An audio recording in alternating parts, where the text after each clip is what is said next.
back to Take the Lead podcast. It is your host, Tara Chantelle. Thank you so much for joining another Bag Talk session. And I got my homegirl in the building. Fanni B, you are honestly our professional homegirl, a licensed beauty pro, okay?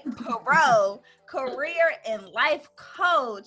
And now you are the creator of your own empire, Fanni World B. Let's talk about it, baby. Yes. So I'm Fanni B, and I've been a licensed professional in the beauty industry for 7 years now. Recently, I started working on my own world, so you can call it, and that's how I came up with Fanni World B. Ultimately, I've tried like the word boutique, I've tried store, I've tried closet, I've tried like a number of different things, but the main thing that clicked the most to me is world, because it's literally my world. Anything that I create or put out there is something that I want to be an image of me and also an image of many other women like me. So I oftentimes say, welcome to my world. And with that, I include clothing, beauty products, cosmetics, skincare products, body care products, self-care tips, life coaching, career coaching, literally anything that you can imagine that you could possibly need in your world. I try to provide or see where I fit in it. And it's truly a blessing because you also provide like curbside pickup. Mm-hmm. Bring it to the people as well. And that's just how you go over and beyond for your clientele. Mm-hmm. I love it. And can you tell us a little bit about just the quality of service that you give to people? So for me, I like to say that I specialize in customer service, regardless of whatever it is that I do. So we've even spoke before and how we even know each other. I started off with doing hair. I've done nails and many other different spa services. But for me, my biggest thing has always been specializing in customer service and giving my clients or customers that relaxation, giving them like an ease, not too much to have to stress about. And if we are stressing, we gonna break it down so we can get away from it. Because, you know, stress is never the answer over here. So I try to give a lot of different opportunities and a lot of different options for my customers and my clients. So for me, at first, I really did not want to do online. I didn't want to do online. I think I was kind of terrified of it. I am literally here in modern day and I'm so old. Like, I want to do everything paper and pen. I just be like, why do we got to get technology so worked up into everything? So for me, when I first started, I was trying to do delivery. So I was just constantly delivering to people or having people pick up, whatever, but I was not trying to get online. It was something that I felt like I could push past having to ever do. But I also had to be wise and notice that the way the world is moving right now, everything is online. And the best way or another way to target and to reach your customers or your clients is online.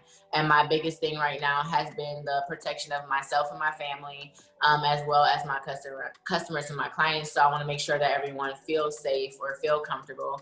So I went ahead, I added the online, but then I also wanted to keep my curbside or pickups as an option, because I know for me, when I go shopping, I don't want to wait for it to get to me. I don't want to wait 7 to 14 days. I don't even want to wait 2 days, and I got Amazon Prime. It's still a problem. When I slide my card or when I pay my coin, I want it coming home with me, like right now, because it's mine. I paid for it already. It's like an ownership problem or something. Like, you just want it. It's also probably like a patience thing that needs to be worked on. But I also enjoy getting to have that semi-human interaction, because it's not like literal face-to-face for my pickups due to the pandemic. So, you know, I just briefly meet them through a door and I pass them their stuff and everything. But it still gives a lot of different energy versus just working with people online. So to be able to see them in person and for them to be able to see me, and just to, even if it's just a quick smile, like, hey girl, enjoy, or some people, we might have a brief conversation.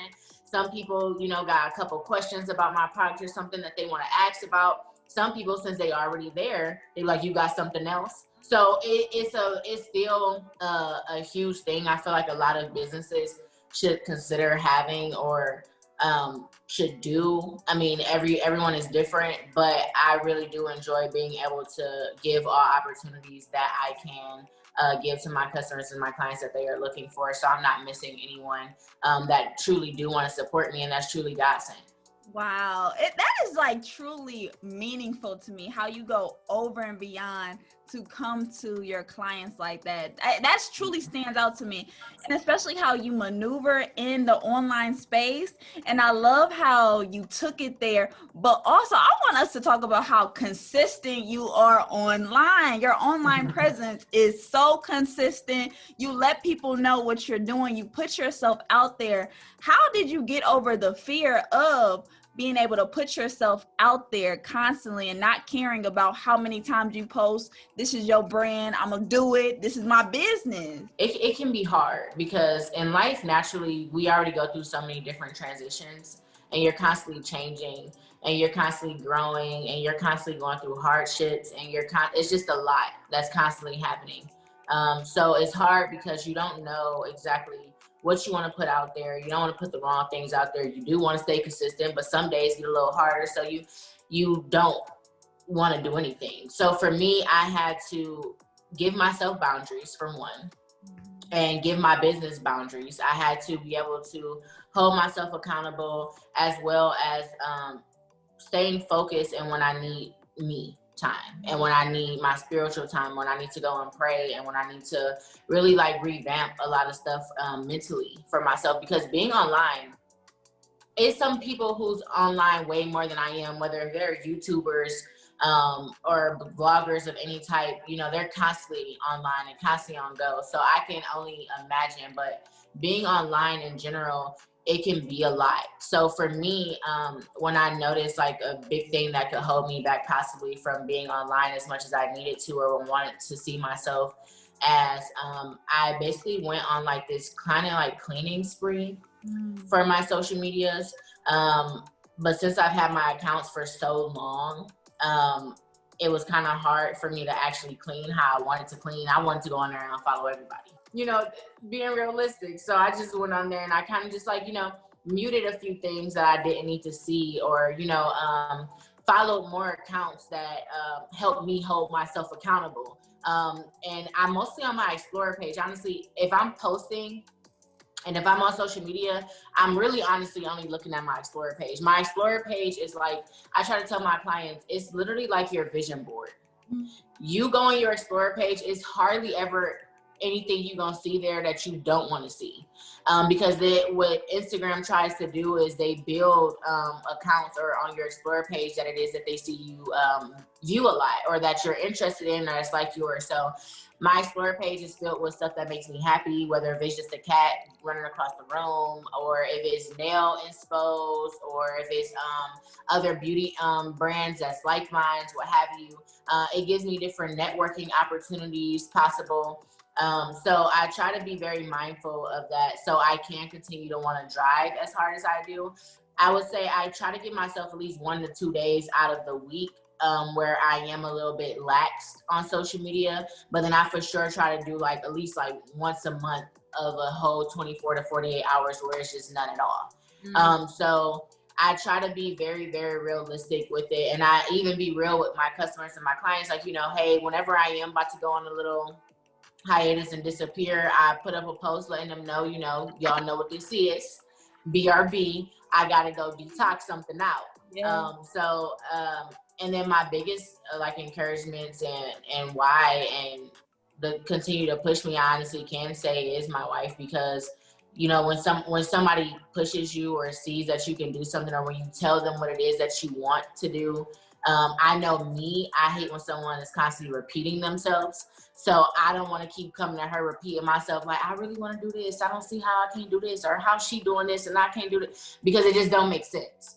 And she helps equip me with whatever it is that I need to do the things that it is that I'm doing. So honestly, there's nothing but excuses if I don't do it. So for me, it's literally like I got a path now. So to have that tunnel vision and stay walking down that path and making sure that I'm doing the things it is that I say I want to do, no matter how tiresome it can be or how discouraged you can get at times, because it's going to happen even to the most successful, the most greats. It happens. So definitely got to have that tunnel vision and keep giving yourself and finding yourself those reasons why, especially when we, you know, started working toward expecting. I was like, oh yeah, I ain't got no choice but to do it, because now, you know, any dream that I possibly have or anything that I could do to get to the life that the baby now deserves, you know, I have to do it. And then whatever she grows up to become and say she ever want to do, I don't ever want her looking at me or neither one of us as a reason of why you can't do it. I feel like that's also another discouragement to a lot of us in this generation. You know, you look back on your parents or possible anybody down in your family, and nobody really chased after their dreams as hard as the opportunity that they could have created or had.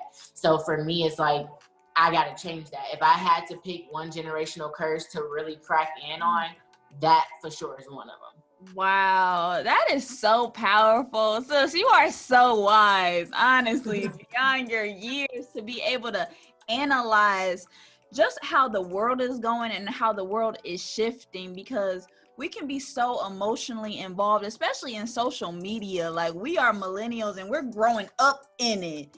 And so it can really like play with our psyche at times to make us feel less than ourselves. We can fall into comparison, but how you're able to detox from it.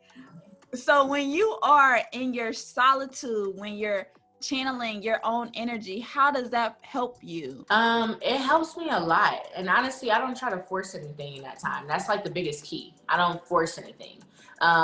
Anything Honestly, when I got to the point of entrepreneurship, but I really like to consider myself just a freelancer because I'm literally like so free in the lands. You do it all though. Like, you do it all. I with being in that, nothing should be forced. So whenever I am at a time where I feel like it's time for that break, or whenever it's my scheduled break time, I really don't force anything.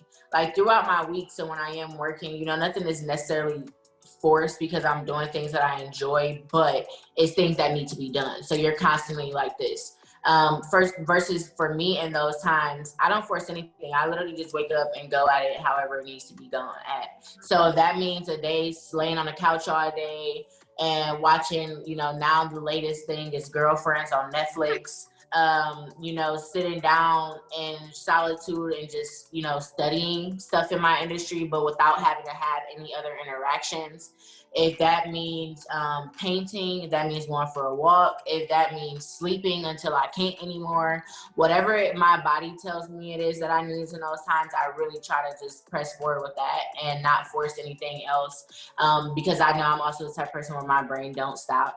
So in those times, I literally have to try to allow my brain to just detox and run whatever it's gonna run, while I allow my body to just physically rest, because a mental marathon is a whole different thing.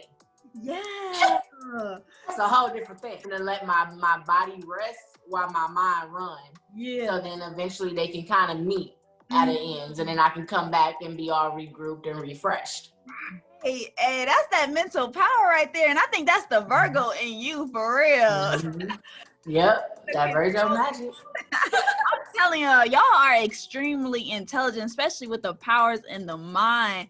And I will also want us to talk about the power in manifestation. You know all about that. You are truly living your dream. You are living your purpose. You are extremely successful, from finding love to being a homeowner to now expecting your family. Girl, tell us how you do it. Well, first of all, I'm a pinpoint on this. You do it from speaking things into existence and strongly having faith and belief in the things that is being spoken into existence, whether if it's coming physically out of your mouth or somebody else's. But you just honestly gave a whole manifestation prime example. Because I'm not even a homeowner yet, but you just spoke that into existence, because that's got to come next. Girl, seen that move. I'm like, it's a level up for me. Yeah, so for me, it's really just about being honest. Like, I posted today, and it was funny that I posted it today. It was something that weighed heavy on my mental, and it was a thought. So I posted about it today. And then when I was doing my studies and, you know, listening to my spiritual messages and everything, they kind of spoke on it too. You got to be honest, and not just with yourself, but with God, the universe, whatever your higher power or your belief is, or whatever energy it is that you're trying to put out. Be honest and always have a pure heart about it. So a lot of people, I feel like, or at least with me, I know for sure, praying kind of becomes difficult, and manifesting kind of becomes difficult, because you kind of still got to put on this like image, like how we kind of got to do even in life. So you still try to put on this image or this front, you know, you go and you're like, oh, you know, I want this or whatever. And you're not being 100% honest of what it is you really want and asking for. And a lot of times you not even really ready. So for me, I've dreamed some of the biggest dreams, or like I've had like some big ideas, and then I'd be like, yeah, but you know, I don't gotta have all that. Like, if you could just give me a little corner on the street somewhere with a little stand, I'd be cool. And when you literally get that and you still not happy, and you still having those bigger dreams, and you're still wanting those bigger things, it's almost like you become ungrateful a little bit, because it's like, well, I'm giving you, or, you know, the life in the world is giving you exactly what it is you're asking for. If you wanted more, you should have been said you wanted more, because that's just like someone's bringing you something. You know, you say, oh, I just want a slice of cake. Don't bring me the whole cake. And they bring you a slice of cake, and you be like, all you gonna bring me is a slice. But that's literally what you asked for. So, and I've even made the statement before too, like all these years, I literally went on with saying, I ain't got a type. You know, I just like what I like. It felt most comfortable to say it that way. It felt most like realistic for me to say that, you know, like whatever, I like what I like, you know, just bring me somebody that I'm like. And all these years, I just been with somebody that I like. So to finally be honest, and I literally seen that, like when you're being honest and you're seeming like you're, you know, asking for the things that aren't really real, and you're maybe jumping a little bit out of your league. But you're being honest and you're being pure about it, and honestly still giving yourself that that faith that you can have it, because anybody else do. So whatever it is that you want, and whatever it is that you're asking for, whether if it's love, career, what have you, you can have it, as long as you're being honest and open about what it is that you literally are asking for. You ask for the bare minimum, you're gonna get the bare minimum. Come on. And I love how you said, be honest with yourself. That's where it really starts. But you also say, like, you got to be ready. How did you get ready for your destiny to live in your purpose like this? How did you prepare yourself? Oh, you know, I was forced. Oh, yeah, straight like that. I was forced. It was funny because last year I kind of like went through this moment, and it was almost like I was self-quarantined. So I didn't really take it as that, or really knew honestly about the thought of quarantine. I was more so just thinking, you know, I was in my own world, or I was just isolating myself, which typically is being quarantined. But I was in a process, or like a state in my life where I was self-quarantined, and that was also by force. I kind of was like going through this very hardship for me, environment wise, and then also just mental and spiritually. Like I still had a lot of stuff that I was dealing with personally myself. So honestly, the situation that was taking place in my environment was way smaller than what it was I needed to fix for me. So I kind of went through this moment, and it was definitely like, it was so heavy placed on me, it was not even funny. And that was like the beginning stage of me just kind of like just really taking control over me, and, you know, dating me, getting to know me, figuring me out, and what it is that I wanted to do, what I didn't want to do, and what I wanted to look like, how I wanted to feel. So I was kind of going after those things. And then this year, you know, I thought I had it all written out. You know, God brought me my wife, and I said, oh, this is all I've worked for. Great, we're here. This is all I had to do. And then he brought 2020 in, and it was literally a whole nother pressure, definitely create diamonds. Pressure is definitely there for a reason. You can view it for many, many, many, many different ways, and people are going to wear them in many different ways. But that's another reason why finding yourself spiritually and where it is you want to be spiritually is major key, because I've watched so many people kind of like lose their minds in this moment, which honestly, it is possible. What we've just experienced, or, you know, even still are experiencing in this year alone, is like, it's breathtaking, and it's a lot. It changed a lot of people's lives. So for me, it was very important that I try to stay more in tune. I didn't want to lose myself. I wanted to try to stay, you know, as long as I keep my head over water. I was just trying to survive. It was like I was just trying to fight and continue to press forward, and something to just keep things afloat. But it definitely did a complete 360 for my life. But I don't sit back and regret this year. And I really be wanting a lot of people to like look over this year and at least think of the benefits that you could have gotten from it, even if it's just the smallest thing. Wow. Because I can tell you there's at least one thing that everybody could have grabbed from this year, at least one. And it ain't got to be physical or material, but it's at least one thing that everybody grabbed from this year without or with them noticing. Yes, that's what I was just gonna ask you. What did 2020 teach you? 2020 taught me to be free, because this fucking world is. You fly.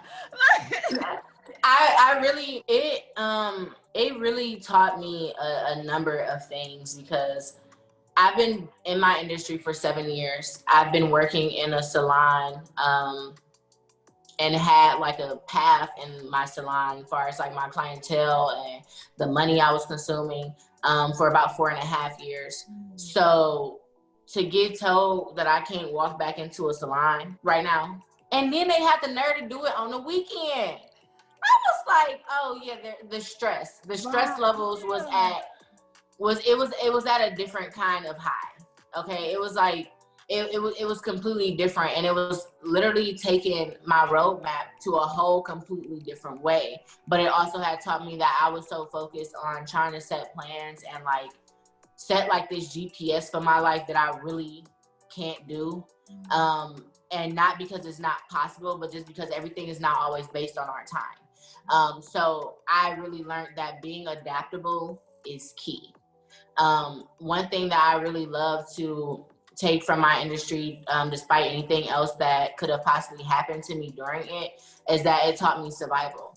One thing the beauty industry could do, regardless if you agree with some of it, agree with some of us, it's survival. We got survival in our blood, because with being a licensed cosmetologist, I am literally licensed to do anything from head to toe.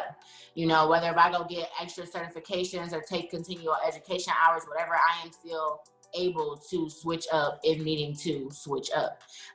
And this year really taught me how to look at that completely differently. And it gave me the opportunity to go after the goals that I wasn't looking to start going after until next year. It started happening this year. So it was scary, but it was a blessing.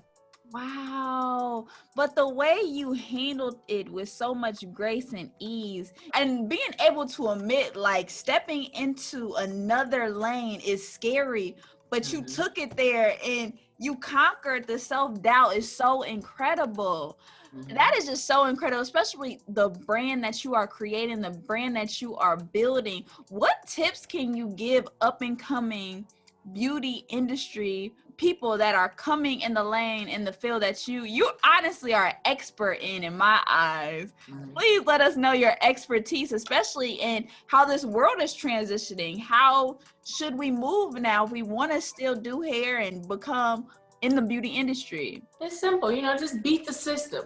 You gotta find a way to, you know, really work around the system, because, you know, there some things can be in place for a reason or what have you, and, you know, systems are there, they're going to be there, and they have been there, but it should not write your story in the end of where it is you want to go. Sometimes how you get there is going to be completely different.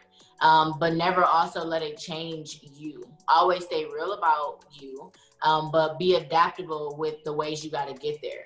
So don't be just focused on just that one street, because one thing that life has taught me, I know you and anybody else, I don't know if you remember, but in Cleveland and just in general in Ohio, there's so many streets that connect you to a whole bunch of other different streets. Rockside is one of them. You can get on Rockside from multiple different cities and multiple different streets. So you can get on that street and you can get to that destination. Sometimes you just gotta take a different detour. That's why detours is possible to happen during construction work. When some things is under works and when there's some things that's taking place, you know, you gotta go around it a little bit while that thing is doing its works. But your main goal is to still get to that street or get to that destination. So to not be discouraged or feel like you got to allow yourself to put your dreams on pause or to block out yourself mentally, to try to disguise your hurt, because honestly, being transparent is everything. I also try to coach that to my clients. To be transparent is to be real. I ain't sitting here like when you just said, you know, you a homeowner. I could just sit here and be like, yes, I am. I'm not a homeowner yet. But to be transparent, to tell your story, that's what makes it unique, because we all gonna be out here doing it.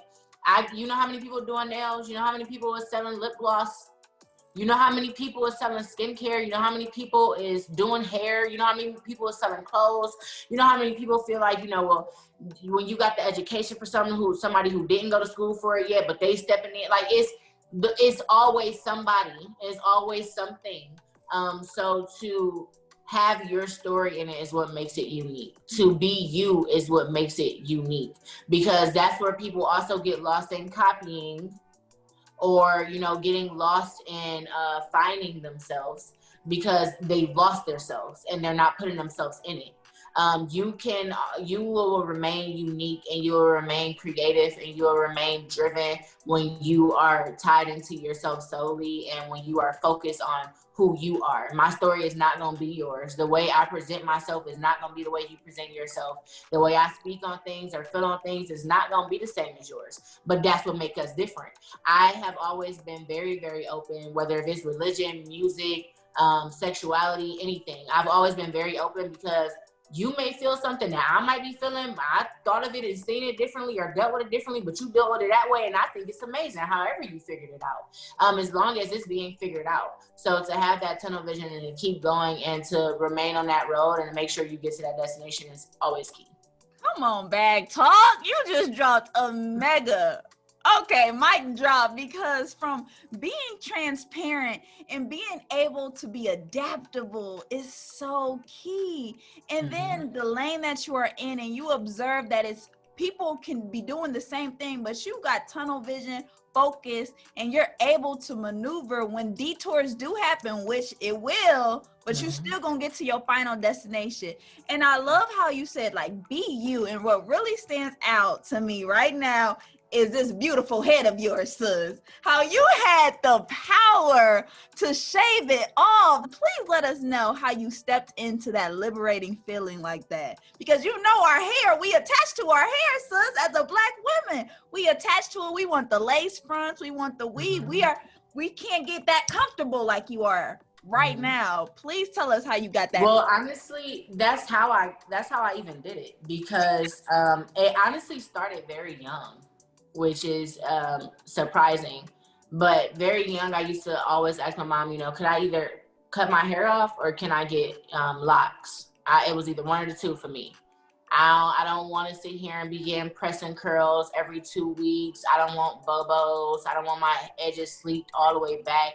Every time I wake up, I gotta take off a bonnet, wrap it on a bonnet. This is always my main concern. Yeah. What's outside of my mind is my main concern, but what's in my mind is not. That to me, it was always a struggle for me. And then also, like, I didn't feel like I could really see me. I didn't really have the most confidence, because if your hair look jacked up, you feel like you look jacked up. Let's be real. You could walk out here with a fresh weave. I'm talking about blowing in the wind, You probably spent a couple hundreds on the bundles and a couple more hundreds on just getting it installed. This is like the most flyest thing on your body right now. And you could feel A1 and just be having on some sweatpants and a hoodie, not even dressed, probably ain't even brush your teeth yet. But because your hair is bomb, you feel bomb. Yes. And I don't take that away from nobody, because, you know, with being in the industry, that is our crown. And that is something, you know, that do help, you know, a woman feel a woman. But for me, I didn't feel the confidence with it, because I was sick and tired of always having to do my hair every morning or schedule an appointment to get it done. If I don't, you know, I'm feeling a certain way about myself, confidence. So for me, when I finally was able to shave my hair off, first I just did like a fade, and that like literally did me a whole 360, like confidence level, you know, hit a different type of high for me. And then when I finally officially shaved it off, I was just like, okay, that's what we working with. That's where we at. And I still wear wigs and, you know, do different stuff on my hair all the time. But I do it for fun, and not just because I feel like it has to be done to define me or to give me a certain different type of feeling that I may be looking for. I just do it for fun. I do it as my accessory, because I also don't wear jewelry. So, you know, whatever outfit I'm putting under there, I be like, oh, you know what's gonna pop that off? A bob. Let me go grab that bob. Or, you know, whatever. But to be in my true natural state after a long day or a long week, to be able to have a completely bald head, step in the shower, come out fresh and clean from literally head to toe, it's a complete different feeling for me. And it's just a different part of my self-care and what I like to do, and a different way I learned to love myself. Wow, it's truly so bold. It's a bold statement, and it just comes off so confident as a Black woman, and I love it. And especially what's popping is that skin, sis. Tell us about the importance of skin and how you keep this glow. Especially, it's not even just outwardly, it's internally as well. Mm-hmm.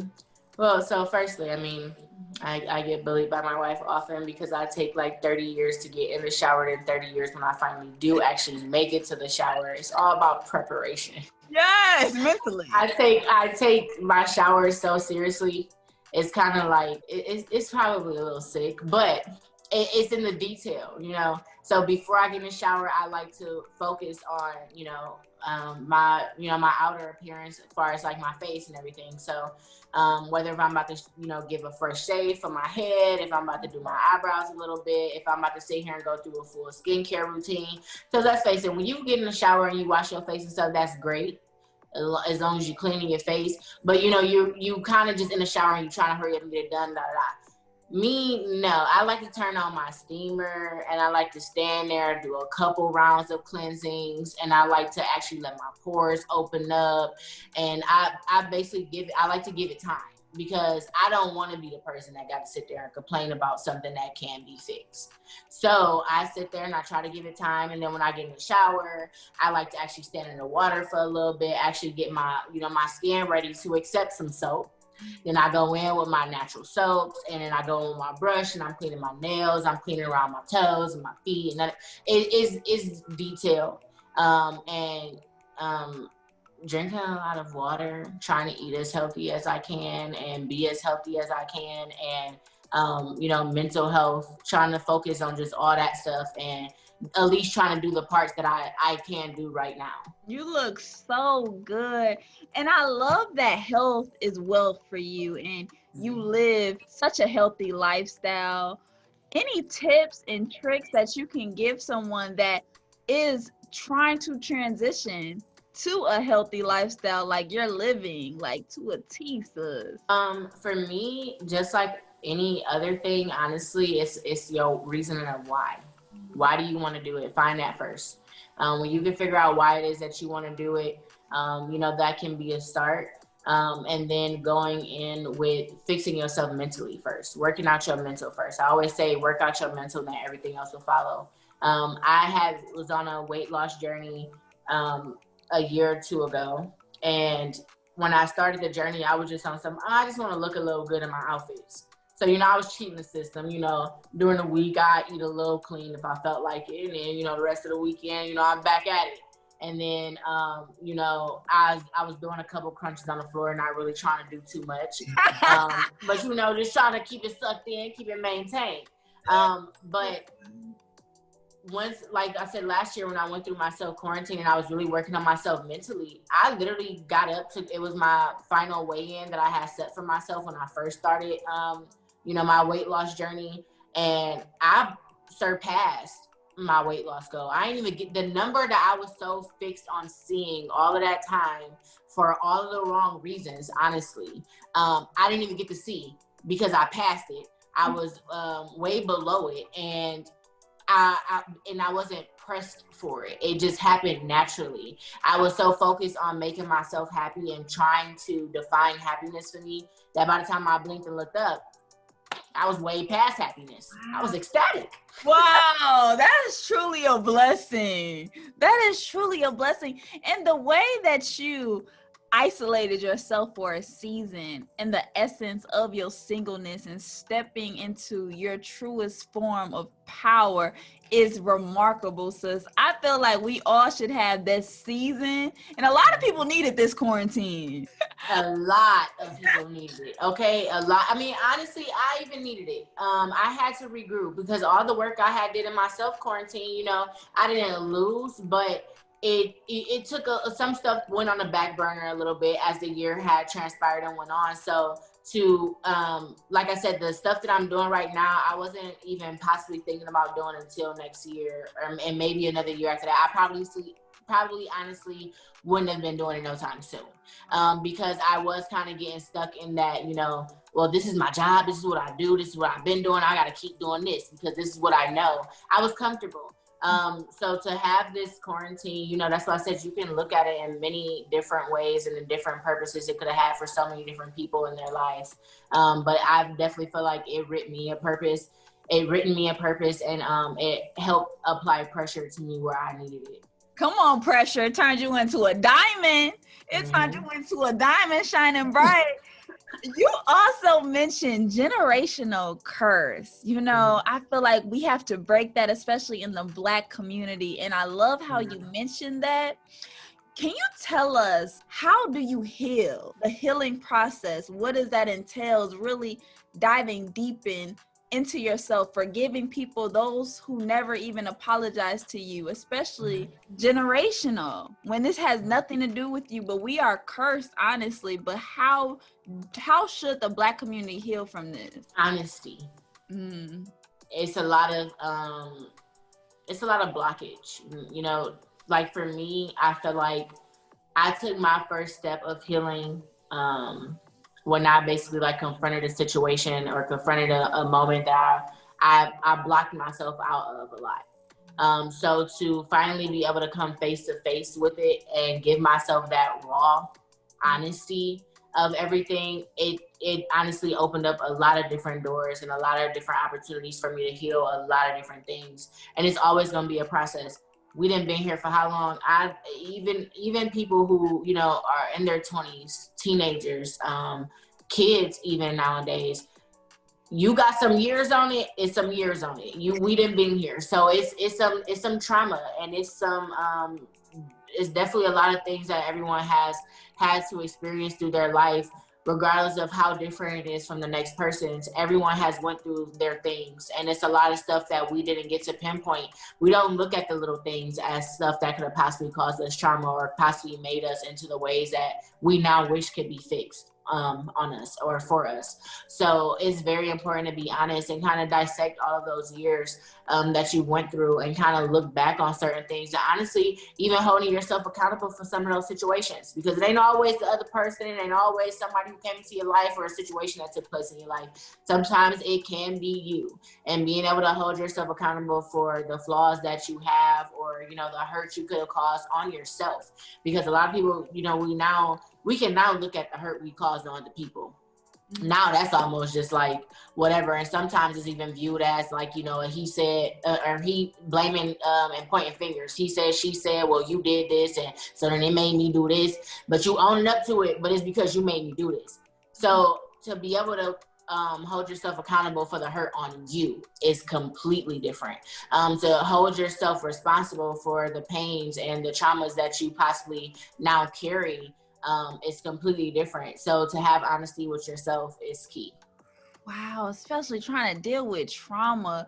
And sometimes we didn't even cause that trauma. It just happened to fall into our laps like that. And the way you can handle it with so much grace and taking that accountability to look inwardly. And I feel like that is self-care and self-love.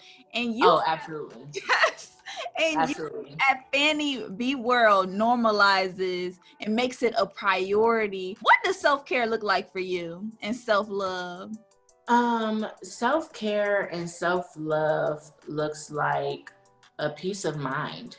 Anything that gives you peace, anything that gives you genuine happiness, anything that relaxes you, anything that makes you feel like you is self-love, is self-care. Now, everyone is, going to work. We are basically just trying to survive, regardless of whatever it is you're doing. Everybody is just trying to survive and just trying to live their lives and continue to live their life. So to be able to take a step back and to love yourself or to care for yourself, even if it's just for 5 minutes, even if it means just cooking you that meal that you dreamed of earlier, and you gave yourself the time to make it home from work to actually do that, and not, give excuses that you're too tired, or I'm gonna just get some pizza, or, whatever else, cutting yourself short, basically, or giving yourself time to soak in the bathtub, or giving yourself time to read, or giving yourself time to just look in the mirror and tell yourself something good, giving yourself time to journal, giving yourself time to have some type of honesty and talk with yourself about whatever it is. Basically just setting time apart and aside for you is self-care and self-love. Yeah, sometimes we need to have those hard conversations with ourselves. And I feel like we don't tell ourselves, I love you enough, or I'm proud of you in the mirror. Because it became so normalized to get it from everywhere else. So when you become so fixated on, somebody else like what it is you're doing, or somebody else is proud of you or not, or somebody else love you, you stop asking or figuring out if you even love you, or if you're proud of you, or whatever. Like I just said, and I talked about, me and my wife was just talking about, if I ever imagine certain celebrations or things for accomplishing the things that I have, or when I do accomplish them. And for years, I definitely sit there and I've thought like, well, I've never really gotten to celebrate any of my accomplishment, whether big or small, or, if I did celebrate it, necessarily wasn't how I wanted it to be. And for years, I've always made it feel like, or I at least thought that it was because of, people didn't do enough, or what I thought people should have done. But honestly, it was because it was the people. I didn't need the people. You can celebrate and be honored by yourself. You can have that peace of mind by yourself. So then when you do come together with those people to celebrate you, whether it's dinner, some drinks, or just sitting around the house laughing, talking, or just, some congratulations text messages or comments, when they do come, it's just extra. It's like you just throwing on extra toppings onto what you've already done. Yeah. So to already have that love, that support, and that celebration within yourself is key and is major. Because when you don't have it, that's why when you get it from anywhere else, it's never enough. Not because the people ain't doing enough, they possibly doing all the hell that they could at the time. But if you're not giving it to yourself, it's never gonna be enough, ever. Wow. And the way that you are able to clap for yourself, sis, you gotta clap for yourself, because nowadays, especially if you're waiting for that gratification, that instant gratification, because we live in a microwavable society right now. Okay. So we need the likes instantly. We need to be told congratulations instantly. But the way that you can be inwardly complete with yourself is so powerful. And I love that. And I feel like we should normalize that. But now, of course, like social media just got us all wrapped up, confused, seeking things, Yep, it's major. It's a major thing to definitely try to install to yourself. And it's not that it's easy, but it's also not hard.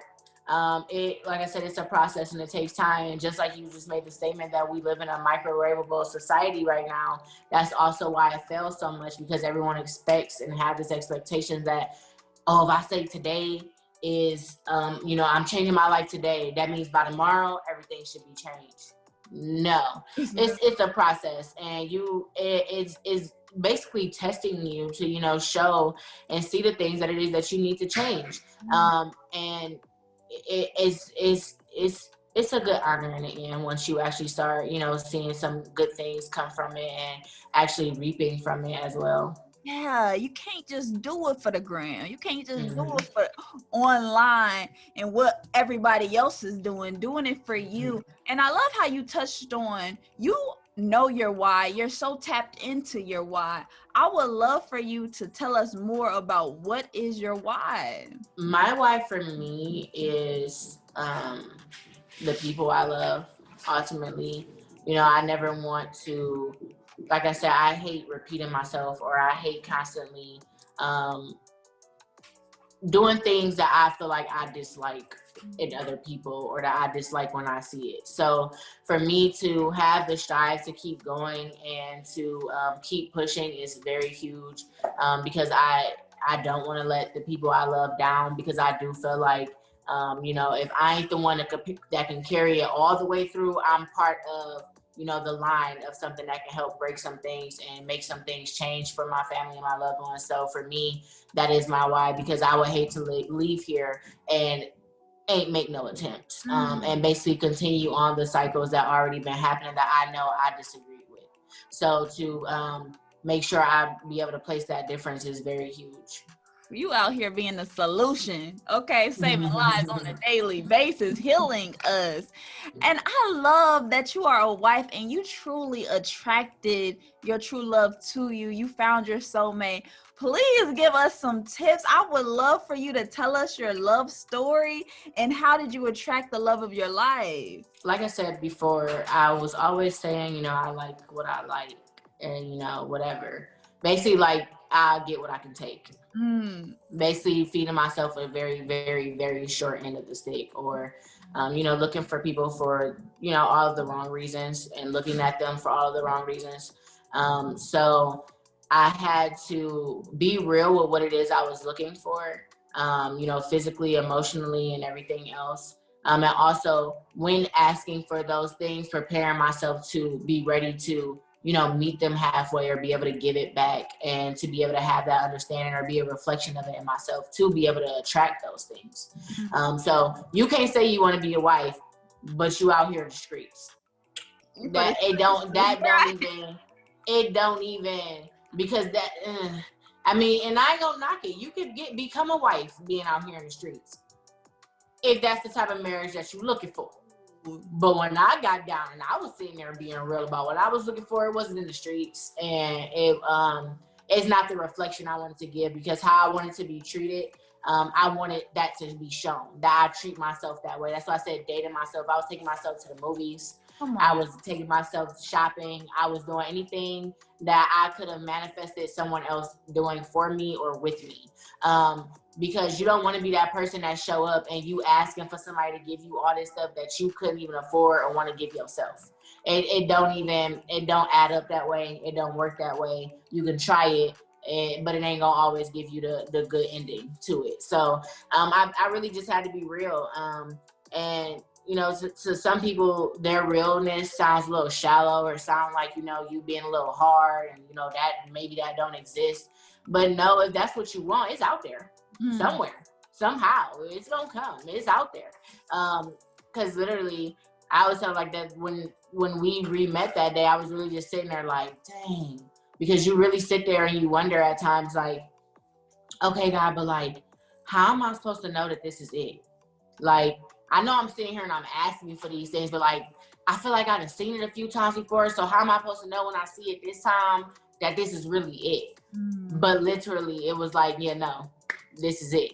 Wow. This is literally it. I was on a social media fast at the time. I had let social media go for some months, and I really was just to myself. I was working, and I was just dating and being with me, and just, you know, trying to mind my own business as much as I could, and being real with myself as much as I could. So when it happened, it really, you know, and if you do have to ever, you know, question it, or, you know, maybe feel some fears from it, I wouldn't necessarily say that then that ain't it. But it's possibly just still some more stuff you got to work on in you, and some more stuff personally that you may still have to figure out.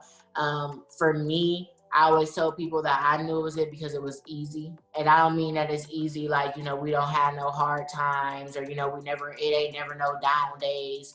But it was easy because I never wanted to walk away. I never, you know, wanted to say like, yeah, maybe I shouldn't see you today. Maybe you should stay at home. It was always like, yeah, okay, so pull up, you know, let's have dinner and let's talk about this. And I ain't really a talker. I talk when I feel like it. I talk when I feel like it's time to talk. If I ain't ready to talk, we ain't talking. So to have a different type of feeling where it's like, hey, but you know you need to talk, so you better start figuring out some words now, because you know y'all gonna need to talk regardless of how it's done. You know you need to talk, you know you need to express yourself. Basically having that vulnerability, and I didn't want to just marry somebody for what they could do for me or what they looked like, or how they make me feel necessarily, but literally the statement of marrying your best friend, or being with a friend for the rest of your life. When we go out, we constantly get asked if we sisters, if we roommates, if we best friends, or whatever. But it's really nice to be able to sit and talk and be playful with someone in the matters that you would be with your homegirls, and the matters that you would be with your homeboys. It's nice to be able to have that relationship. And it's also nice to be able to talk to them as if you were venting to one of your homegirls or your homeboys. I could sit there and vent to her about some stuff that might be hurting my feelings, and I'm finally venting about it. Or it could possibly hurt her feelings if I ever need to vent about something. But it's nice because I know the opportunity is there, and we will always find that common ground to meet each other on. What really stuck out to me, how you said it was easy. Like, and I feel like that's how love should be. Being in love should be easy. It shouldn't be forced. I shouldn't have to beg you, and we shouldn't be arguing. It shouldn't be toxic. It was so easy, and it just flowed so like naturally and quick that we re-met, and since that day we ain't never went a day without seeing each other. Wow. And it wasn't just like being up under, or, you know, constantly like, what you doing tonight, or, you know, can I slide over there, or you trying to go grab some drinks, or you trying. No, it literally came together so smooth that it was like it instantly transitioned into like, you know, a marriage and a family form. It wasn't dating. We was not dating. We probably dated for 24 hours. Like, you gonna be the whole wife. We still date each other now, but it still has any form of dating that we do, it still has always been on a different level than just trying to get to know somebody. It already felt like we kind of knew each other, or like knew where each other was coming from. And it's definitely a completely different feeling. We literally sat down at the table for the first time with each other, and, you know, she told me what it was she wanted, I told her what I wanted, and we basically we discussed life. It was no like, oh, so what's your favorite food? It was no where do you like to go on the weekends? Oh, do you have any brothers and sisters?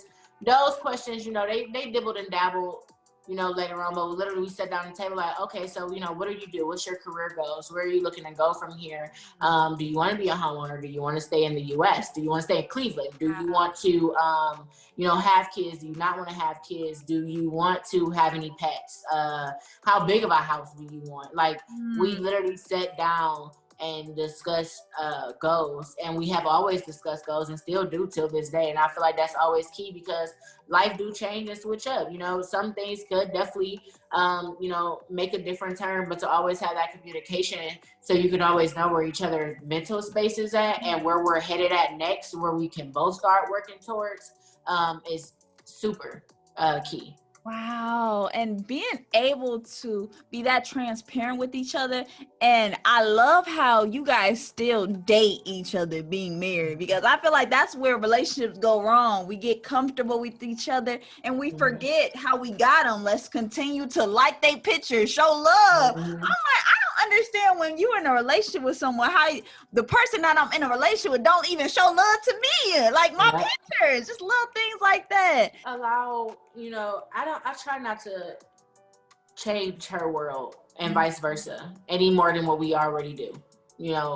Both of us have been, very independent, and we've been in relationships, then lived few with people and stuff like that, then dated down the lines, but we have, still been very independent, and to welcome each other into each other's life and into each other's space, and to be taking the steps of doing this for the rest of our lives. It's never a key thing to make it any more stressful than what it has to be, or what it ever need to be, if ever needing to be for whatever reason. So I try to, like I said, to be adaptable, and she's very adaptable as well too. So that makes it very easy, because life do change and things do happen. And for me, women, we feel good. We like compliments. We like to, like, for me, I say I like to be flirted with. Flirt with me. Yes. Please flirt with me. So for me, we like compliments, and realistically, you can always tell your spouse that they are beautiful, and I don't give a damn if you got to set an alarm on your schedule to remember to always do it. Yeah. But you can always tell your, spouse that they're beautiful or that they look good. But honestly, it might come a day or time where, they love hearing it from you. They want to hear it from you. They all about hearing it from you. But it still feel completely different if you get it from a friend or if you get it from a complete stranger. So like right now with her being pregnant, she'll get dressed and she'll be like, I don't know how this look. And I'm like, baby, you look good. Come on, let's go. And, she don't take my word, and I ain't, lying to her or whatever. And she don't, whatever. But, she might still be, thinking in the back of her head, like, okay, whatever. Or she may already lock it in her head, like, nah, I look good. But when we out in public, we'll literally be at the gas station. Somebody be like, you pregnant?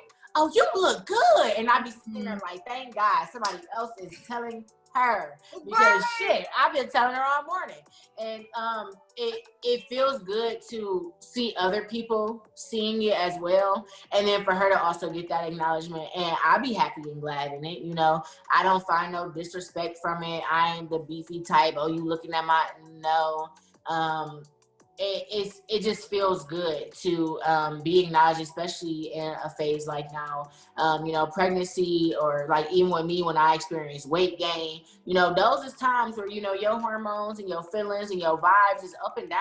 So to get that confirmation, here and there from somebody else, or from just in general in life, is good, because you can't sit there and constantly tell yourself, I'm beautiful, or I love me, but you ain't gonna always feel that way. That's just being real. You ain't gonna always feel that way. Even if you just on your period. Something on your period, you need to go get your eyebrows done or something. You don't be feeling your rawest. You just be like, yeah, this ain't it for me. It's a no for me.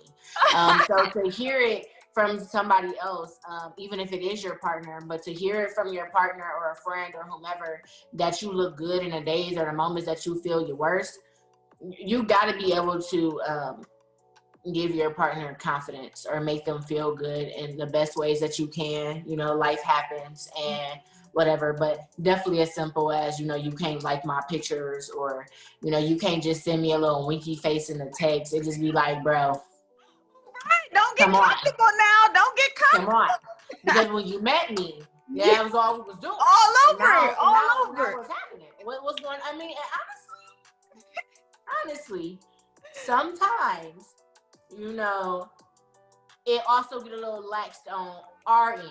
And that's just speaking on women. It can get a little laxed on women end too, because when you first start dating somebody, you getting fly, you can't go on no date without your fill-in, whether it's your lashes or your nails. And you need your hair pressed fresh, and you going to the mall to get a new outfit and shit. You taking showers and stuff more often. And then y'all start getting real close, and all of a sudden, your nails and all that is not what makes you. It's the effort that you were putting in to help make you, or to just be you in general. You know, now all of a sudden there's no effort there. You're not doing nothing to keep them attracted, because the same stuff you use to attract them, you ain't doing to keep them. Yeah. And you know, you ain't, now if you want to be that person who's lax, you know, you should have pulled up on them with your sewing out and your nails not done, and From the you should have jump. started being raw from the jump. Started being raw to begin with. Period. You was coming off real flawless and stuff in the beginning, and they probably thought, you know, yeah, I know that's not ideally her. You know, I know I'm gonna see her most natural forms, and you know, they was possibly willing to love you for that. But damn, you don't even get dressed for them no more. Right. You ain't even trying no more. You're not even doing nothing. You ain't putting on lingerie anymore. You ain't trying to rub him back, his back no more. You ain't doing none of the extra stuff. You ain't sending him little flirty text messages no more. No. Maybe you ain't acting a little crazy like you used to act it before no more. Like women, we have a moment where we change as well. And then also being real that, you know, stressful points happen in each other's lives. So it's not going to always be kiki smiles, but to be able to tell yourself that you want to be able to meet them halfway, or pick up most of it in their hard times or in their bad days. That's being real. It's very far from few whenever I see her walking around here not looking happy. So I know if it's a day where she just tired or drained, I be walking around here like, it's my turn to shine. I gotta pick it up. I gotta do what I need to do. You want me to cook something? You want me to rub your feet? Or I'm sitting there just smiling at her, rubbing her head or something. Like, you know, I'm trying to do any of the little things or the big things. I think you want to go for a walk. I'm trying to do a lot of initiating, because whatever it is, you know, you just tired today, or you just maybe work was bad, what have you. But to always be able to willingly pick up those pieces when it comes, because it's not gonna always be happies and smiles. Yeah. Yeah, and I think that's what people get confused in marriage and in relationship. They only see the smiley skittle part, but they don't understand that we are two individuals coming together. And that's a whole nother level, because then if you feeling down and I'm feeling up, you know, we still gotta lift each other up and maneuver and allow them to. Even if you ain't ready to completely start laughing and smiling yet, because whatever's still hurting is hurting, don't lash out on them. And if you do, whatever it is that you're going through, always hold yourself accountable to come back and, you know, face them face to face, or however it is that you need to do it, but face them and tell them that you have realized, you know, that, you know, I lashed out on you, or maybe I could have handled this differently, or I'm sorry I didn't, you know, do this, that, and the third to begin with. I was just still working on it or trying to figure it out. Always show that you are acknowledging your wrongs and things that you need to do better, and where it is you need to pick up at, because that's major key, to be able to acknowledge where your flaws is at, or what you could have did, or how you could have hurt me, instead of you coming at me like, well, maybe you should have just leave me alone. Your partner not gonna always want to leave you alone, especially with somebody that really care about you. They're not gonna always want to do that. And that's something that you have to be very understanding about. And even still too, like, you could be bamboozled, because like for us, we started off, like I said, our relationship started off like this is just what we've been doing. Like it was just natural. Yeah. So we seen how each other lived. I seen what her house looked like, how she cleaned it. I see how it looked on his bad days. I see how she maneuver around it, and vice versa. So we seen how each other lived. It was no shock when we got this place together for us, because we seen how each other live. And actually, before we moved here, we sat there and we discussed with each other things we wanted to get better on before we come into our new home. Okay, I know I may leave this sitting here, and I know it probably get underneath your skin, so I'm gonna work harder on doing this. Or, you know, it was a system. Or even if it wasn't stuff that could possibly irritate each other, it was stuff that could keep us from being irritated with each other or with ourselves while we're being in our home, because your home is your place of peace. If you ain't got no peace in it, it's something wrong. So to be able to sit down and be real and be honest whenever you're about to make any type of different level changes with your spouse, where do we need to grow? So when we do go to this next level tomorrow, we know how to conquer it, or we at least know what we need to do to attempt to stay afloat in this level, so we can keep going to next levels and not coming back down. Wow, that is so powerful in relationships is communication and the way that you guys talk about the little things like that. So now it can make your relationship even more healthy and sustainable to make this life easy, to make it easier. And what really stood out the most was you just knew it's because God told you. How did you develop such a solid relationship with God? Because you are in your spiritual bag, sis. Let them know how you do it, because you tapped in. I think I kind of went through a place where, like, you know, I ain't super friendly. You know, I'm friendly. I can be sociable, and I know how to socialize. You know, like I said, customer service is like a huge thing to me. I know how to be nice and play nice and all that, but I'm not like, I guess you would say, like today's type of friendly, where, like, you know, I'm talking about any and everything with you, or, you know, I'm basically completely vulnerable to a lot of people. So I basically got to a point where I really had to sit down and think about you know, who I'm vulnerable with, and who I want to be vulnerable to, who I feel like I've been trusted with, and how I wanted to move forward. And, you know, to me, I was raised in church, and I was raised, you know, we went every Sunday school and everything else. But, you know, I fell off because I realized you got to find it for your own self. Here we go. How I work and maneuver with, you know, God ain't gonna be how you might work and maneuver with him. I honestly, I would sit there and I would say, you know, I ain't got no friends, or, you know, I want some friends. So I made God my friend. I talked to him like he my homegirl, like my homeboy. Literally, like, he's like, sus.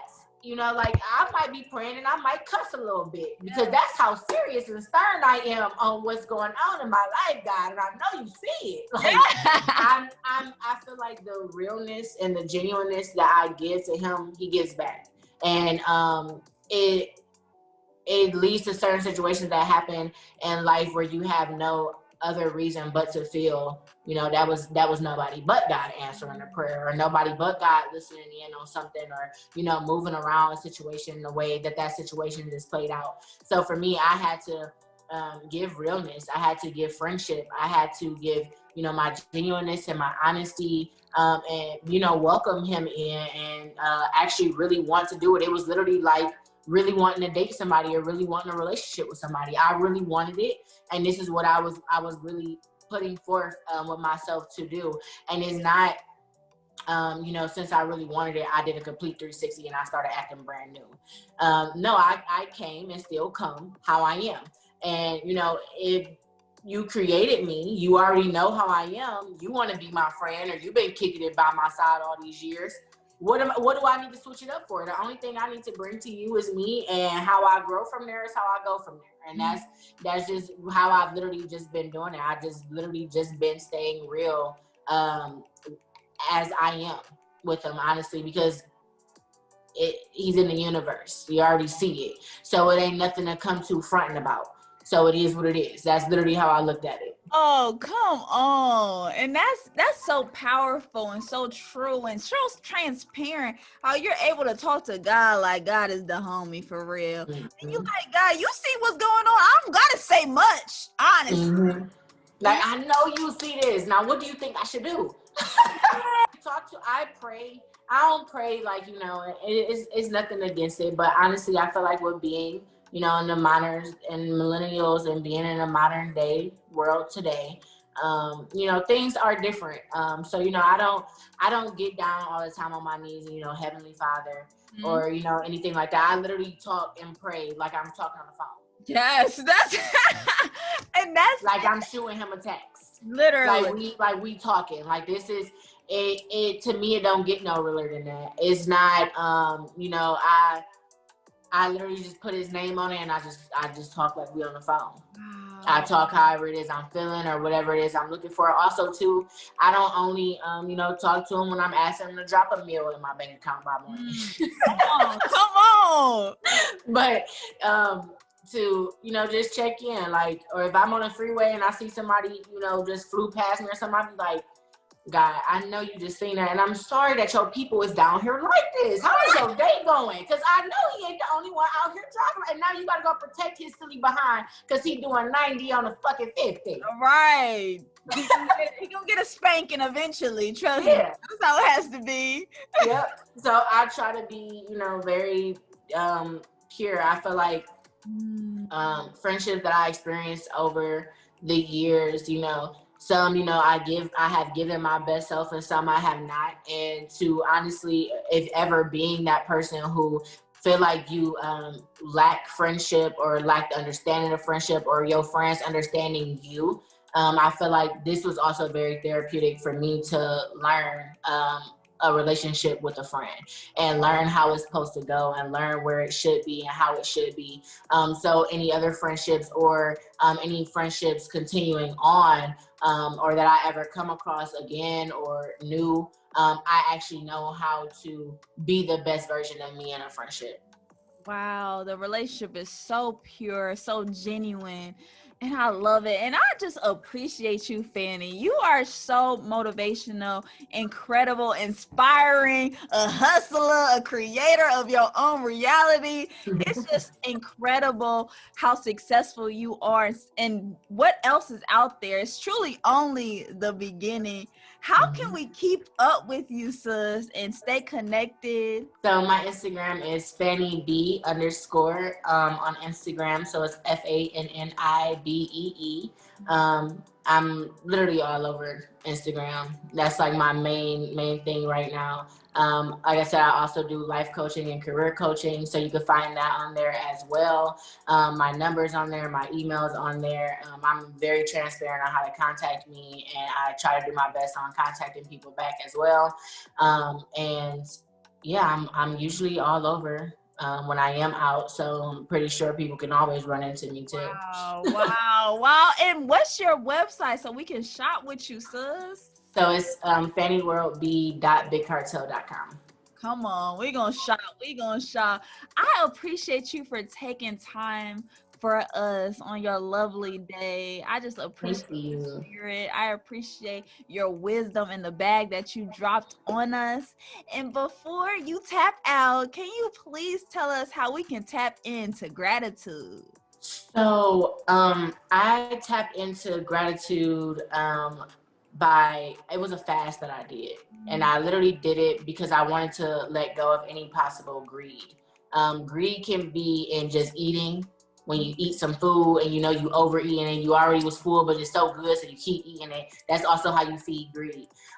Greed being in all the things that you just want in the right now, when it's not necessarily something that you either possibly really working towards to really earn, or something that you don't necessarily need to get you to where it is you really want to go, so you can get the things you really, really want. So I went on a fast, and it was really focused towards gratitude versus greed. So now actually when I do eat and when I'm praying over my food, or when I'm actually getting ready to consume anything that I'm getting ready to take in, I always ask to take it in with gratitude and not greed. So I'm looking to be fulfilled in many different ways, except for that one way that whatever it is I'm consuming is meant to. That present moment right there is so key. You're just so wise, sis. I appreciate you, Fanni. Thank you so much for just allowing us in your world, truly. Yes, thank you. Always. It was very fun. Oh, yeah. Yes, please. Hey, you got to come back because there's so much more that we can just do. Absolutely. Honestly. I would love to. Yes. Thank you guys so much for tapping in, tuning into another Bag Talk session. We will meet you at the top.